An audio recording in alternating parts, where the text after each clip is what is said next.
Warning. Our YouTube channel and its videos may contain scenes, language, and content that may not be appropriate for all audiences.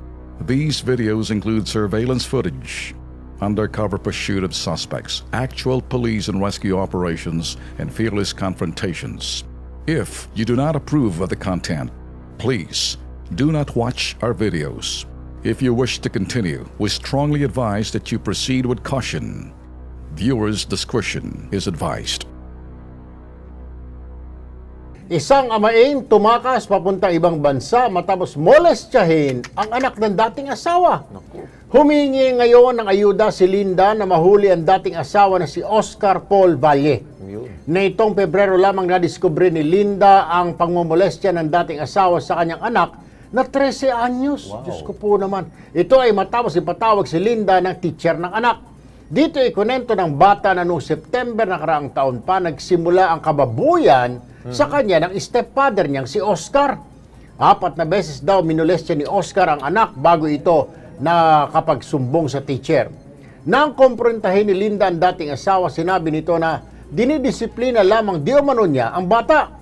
Sinampahan ni Linda ng violation ng RA 7610 ang manyak na lalaki sa Quezon City Regional Trial Court. Nakapagpalabas naman ng arrest warrant ang korte. Pero ang problema, parang Alex, nakatakas na papuntang California, si Demonyo. Bago pa ma-serve ang warrant. Ikinakasama pa na loob ni Linda, mismong magulang ni Oscar, ang gumawa ng paraan para makaalis papuntang Amerika ang dating asawa. Gusto sanang mapabalik ng Pilipinas si Oscar Paul Valle upang mapanagot sa ginawang kababuyan sa anak ni Linda. Well, kasama natin ngayon, parang Alex, si Linda, hindi niya tunay na pangalan. Magandang araw po sa inyo, Linda. Alright, so hindi rumekta na nagsumbong yung anak mo, kundi ipinadaan sa teacher. Opo. At ang teacher nagsabi sa inyo na, alam mo ba na minomolestya ang anak mo, ganun ho ba? Opo.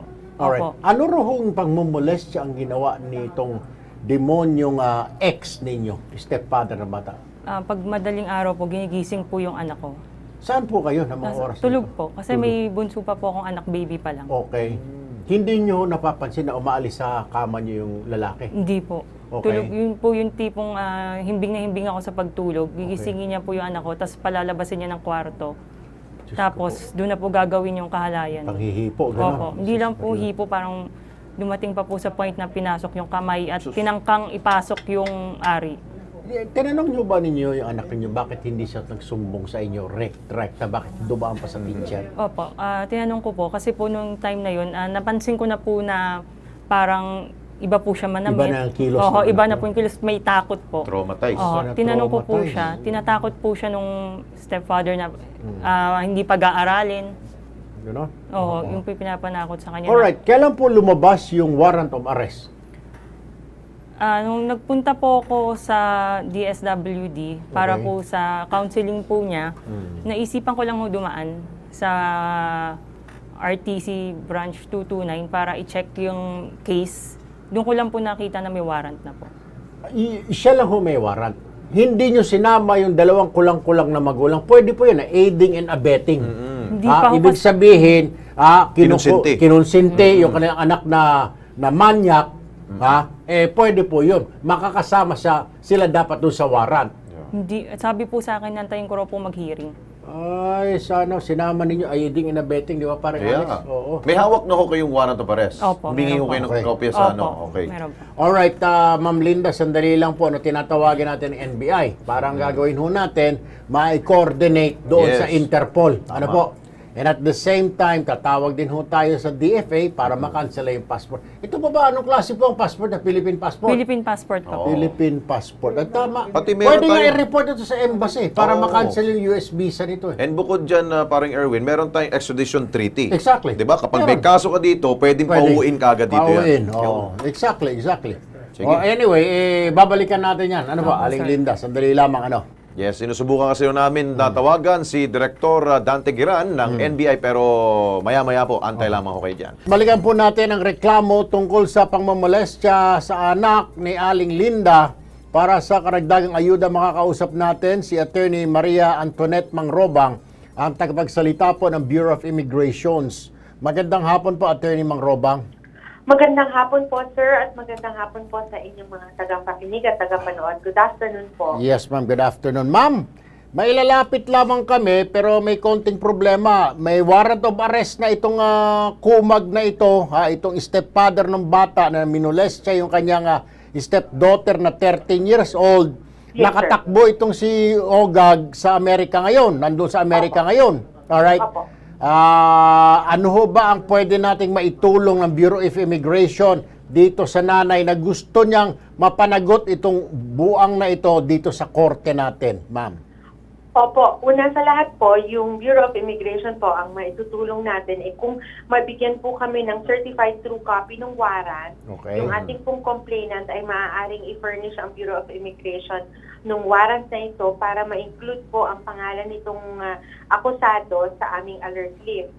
Pag nasa alert list po siya at siya po ay dumating dito sa bansa, ay kaagad po siyang i-intercept ng immigration at i-endorse po kaagad sa NBI or PNP dahil nga po Uy. dito sa outstanding na Okay. warrant. Attorney, ang problema, ma'am, baka mag-TNT na roon. Oo. Is there a way na ngayon pa lang the Bureau of Immigration will coordinate with the NBI so that the NBI can coordinate with the Interpol para ma-serve yung warrant of arrest doon sa dito kay Oscar Paul Valle?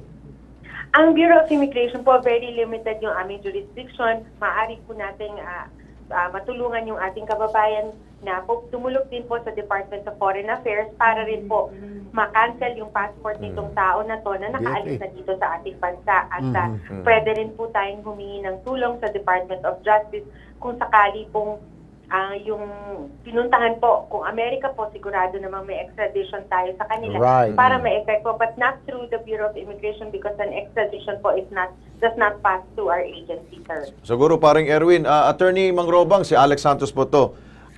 I'm sure pwede rin siguro makatulong pong immigration sa pagbibigay ho ng impormasyon kung kailan umalis at saan ang kanya pong last na pinuntahan po. Pwede ho yun, ma'am, no? Meron po kaming information nun, pero hindi po natin alam kung yung flight na tinake niya dito sa ating bansa, yung pinuntahan niyang unang port of disembarkation, ayun na po ang kanyang final destination. But we can have information as to yung susunod na port na pinuntahan niya pagka-alis niya po dito sa atin. Meron po kami nun sa aming system. Okay. Alright. Sige ma'am, ganun na lamang ho siguro. Furnishan po namin kayo ng certified true copy ng warrant of arrest, and at the same time, ilalapit na lamang ho siguro namin ito personal sa NBI. Pwede rin po ba na sa DFA ma'am para makancel na yung passport nitong ma'am? Oo, maaari po din natin idulog sa DFA itong problemang ito dahil nga po kriminal po ang taong ito na tumakas po sa ating bansa. Opo. Alright, Attorney Maria Antoinette Mangrobang, maraming salamat ma'am. Magandang hapon po. Maraming salamat din, sir. Magandang hapon po sa inyong dalawa. Thank you po. Ganito na lang gagawin nun natin. Aling Linda, kayo sasamahan namin sa NBI. Ano po, para ma-coordinate po. Well, you have to give us a copy or yung immigration muna ng true copy.